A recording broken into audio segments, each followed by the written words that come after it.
Good afternoon to all my dear student. Today present here drainage जल निकास। आइए हम जानते हैं जल निकास क्या है, जल निकास की क्यों आवश्यकता पड़ी, जल निकास का क्या महत्व है और जल निकास की क्या प्रणालियां हैं। तो सबसे पहले अपन समझते हैं जल निकास क्या है। जल निकास फसलों की वृद्धि के लिए, विकास के लिए अनावश्यक जल को खेत से बाहर निकालना जल निकास कहलाता है। यदि हम आपसे बात करें कि जल निकास पौधों की वृद्धि और विकास के अतिरिक्त जल को बाहर निकालना जल निकास कहलाता है। सीधा सीधा यदि हम बात करें कि जल निकास तो हमारे लिए खेत से जल को निकासी देना है, लेकिन कौन से जल को हमें निकासी देना है? वह जल जो अनावश्यक है, वह जल जो खेत में अतिरिक्त है, वह जल जिसे वृद्धि और विकास के लिए जल की आवश्यकता नहीं है, उसे हम जल निकास कहते हैं। इसी के साथ साथ यदि बात आती है कि जल निकास का क्या महत्व है, जल निकास का क्या उद्देश्य है, आपके लिए कि क्वेश्चन ही बनता है।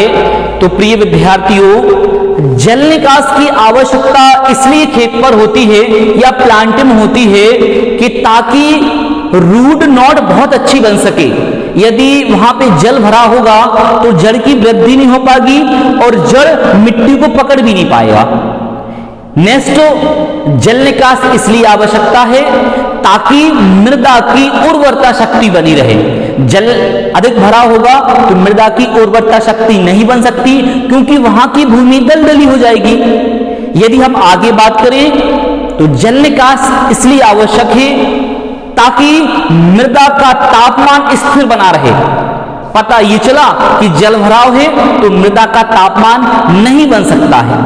आगे हम बात करें वृद्धि और विकास के लिए जल निकास आवश्यक है।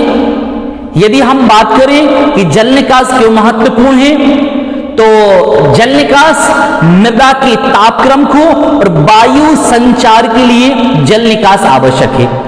ऐसी बहुत सारी बातें हैं कि जल निकास क्यों आवश्यक है, ये हमने आपको मेनली बातें बताई। इसके बाद आता है जल निकास की प्रणालियां। आपके सामने यहां पर 3 फिगर से बनी हुई है, तो आइए समझते हैं जल निकास प्रणालियां क्या हैं। यदि बात करें कि जल निकास प्रणालियां 3 होती हैं, प्राकृतिक प्रणाली, हेरिंगबोन प्रणाली और गिरिडीरोन प्रणाली। तो आइए समझते हैं यह प्रणाली क्या है, यह कैसे काम करती है और इनकी आवश्यकता क्यों होती है। सबसे पहले हम बात करें प्राकृतिक प्रणाली। इस प्रणाली में आपके सामने एक फिगर बना हुआ है, एक चित्र बना हुआ है और इस चित्र में एक यह नाली है, ठीक है ना। उसके बाद 3 सहायक नालियां हैं। तो प्राकृतिक मतलब कहलाता है जहां पे मानव का कोई छेड़छाड़ नहीं है, यहां हमने कुछ भी नहीं किया।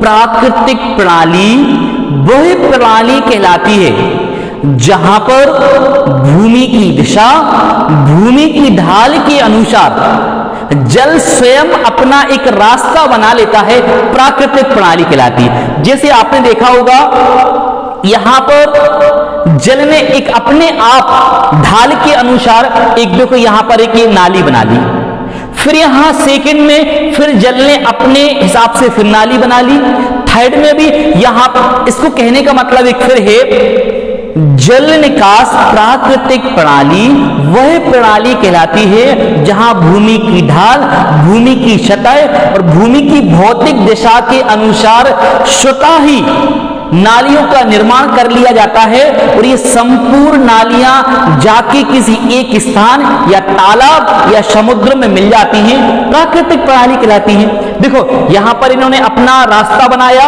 ये ऊपर जा रहा है, फिर ये नीचे आ रहा है, फिर ये ऊपर जा रहा है और कहीं ना कहीं ये आके एक सहायक नाली में आके ये फिर एक मुख्य नाली में मिल गया। ये सहायक नालियां हैं, राइट।